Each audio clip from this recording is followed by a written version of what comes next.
تو میں اس چینل پر UAE کی تمام لیٹسٹ نیوز اپڈیٹس لے کر آتا ہوں آپ کے لیے۔ چینل کو سبسکرائب کیجئے اور بیل کا آئیکن دبا دیجئے تاکہ تمام آنے والی نیو ویڈیوز ٹائم سے آپ تک پہنچتے رہیں۔ بسم اللہ الرحمن الرحیم۔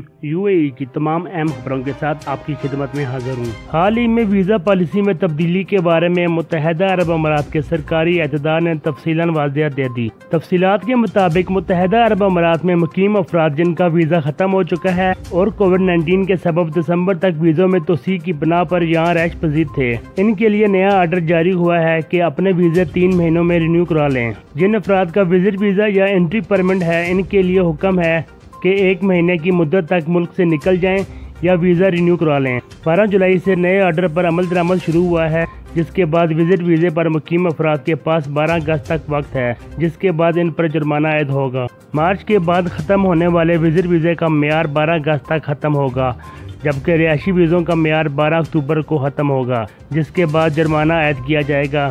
جو افراد ملک سے باہر ہیں وہ متحدہ عرب امارات پہنچ کر 1 مہینے کے اندر اپنا ویزا رینیو کرا سکتے ہیں۔ متحدہ عرب امارات کی حکومت کا ویزا اور شناختی کارڈ تجدید سے متعلق ایک اور اعلان۔ تفصیلات کے مطابق متحدہ عرب امارات کی حکومت نے 12 جولائی سے ویزا اور شناختی کارڈ تجدید عمل کو دوبارہ شروع کر دیا ہے۔ اس بارے میں وزارت کی طرف سے چند نئی ہدایات سامنے آئی ہیں۔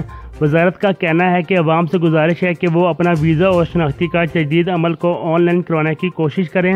کورونا وبا کی وجہ سے دفتر و عوام کا لمبا ہجوم ہو رہا ہے، جو کہ صحت کے لیے مسائل کا سبب بن سکتا ہے۔ جن لوگوں کے ویزے ختم ہو چکے ہیں وہ مندرجہ ذیل شیڈول کو سامنے رکھتے ہوئے اپنے شناختی دستاویزات کی تجدید کرا لیں، اور اس کے ساتھ ساتھ متحدہ عرب امارات کمپنی کے پاس سروس فنڈ کی ادائیگی سے انکار ممکن نہیں۔ تفصیلات کے مطابق متحدہ عرب امارات میں سروس فنڈ کی ادائیگی سے انکار ممکن نہیں، کیونکہ عدالت کے پاس یہ اختیار ہے کہ کمپنی سروس فنڈ کی عدم ادائیگی پر سخت ترین فیصلہ سنا سکتی ہے، جس میں کمپنی کے اثاثہ جات فروخت کر کے مزدوروں کو رقم کی ادائیگی شامل ہے۔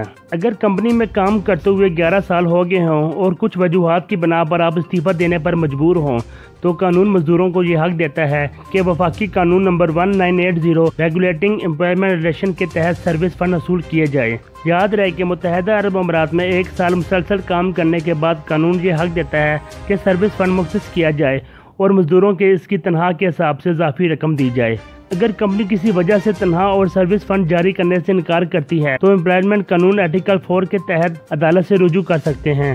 اگر عدالت مزدوروں کے حق میں فیصلہ کرتی ہے اور کمپنی پھر بھی سروس فنڈ اور تنخواہ کی ادائیگی کو ممکن نہیں بناتی تو عدالت کمپنی کے اثاثہ جات فروخت کر کے مزدوروں کو رقم کی ادائیگی ممکن بنانے کا حق رکھتی ہے۔ اور اس کے ساتھ ساتھ ابوظہبی کورنش پر ترقی کے اوقات تبدیل۔ ابوظہبی بلدیہ کے مطابق کورنش پر آنے والوں کو اس مہینے نہانے کی اجازت صرف صبح 6 بجے سے غروب آفتاب تک ہوگی۔ محکمہ بلدیہ اور ٹرانسپورٹ کی طرف سے سوموار کے روز جاری کردہ نوٹس میں کہا گیا کہ ترقی کے اوقات میں تبدیلی جولائی، اگست اور ستمبر کے مہینوں تک لاگو رہے گی۔ واضح رہے کہ سیلوں اور دیگر تفریحی مقامات مارچ سے کورونا وائرس کے پھیلاؤ کے پیش نظر بند تھے، تاہم اب امارات میں لاک ڈاؤن ختم کر دیا گیا ہے اور تمام تفریحی مقامات کو SOPs کے ساتھ کھولا جا رہا ہے۔ اور اس کے ساتھ ساتھ دبئی میں خاتون کو ہراساں کرنے کے جرم میں مرد پر فرد جرم عائد۔ تفصیلات کے مطابق دبئی عدالت نے نیوزی لینڈ کی 53 سالہ خاتون کو ہراساں کرنے پر 41 سالہ سری لنکا باشندے پر فرد جرم عائد کر دیا۔ عدالت نے فرد جرم عائد کر کے کارروائی 6 اگست تک ملتوی کر دی۔ اور اس کے ساتھ ساتھ دبئی شیخ راشد روڈ پر کار میں آگ بھڑک اٹھی۔ تفصیلات کے مطابق دبئی کے شیخ راشد روڈ پر سوموار کی صبح کار میں آگ بھڑک اٹھی، تاہم اسے فوراً قابو کر لیا گیا۔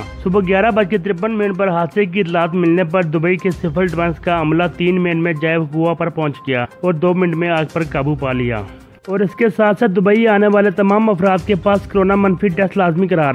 تفصیلات کے مطابق دبئی سول ایویشن اتھارٹی نے اعلان کیا کہ تمام مسافر چاہے وہ دبئی آ رہے ہوں یا پھر دبئی سے ٹریول کر رہے ہوں، ان کے پاس کورونا منفی ٹیسٹ لازمی ہونا چاہیے۔ اس سلسلے میں کورونا کے لیے کیا گیا منفی PCR ٹیسٹ ہی قبول ہوگا اور اس ٹیسٹ کی معیار کم سے کم 96 گھنٹے ہونی چاہیے۔ یہ وقت جب آپ اپنے ملک سے دبئی آنے کے لیے جہاز میں بیٹھیں گے اس وقت شروع ہوگا۔ اور اس کے ساتھ ساتھ سعودی عرب میں حج کے دوران خلاف ورزی کرنے پر 10,000 ریال جرمانے کا اعلان۔ تفصیلات کے مطابق سعودی عرب کی وزارت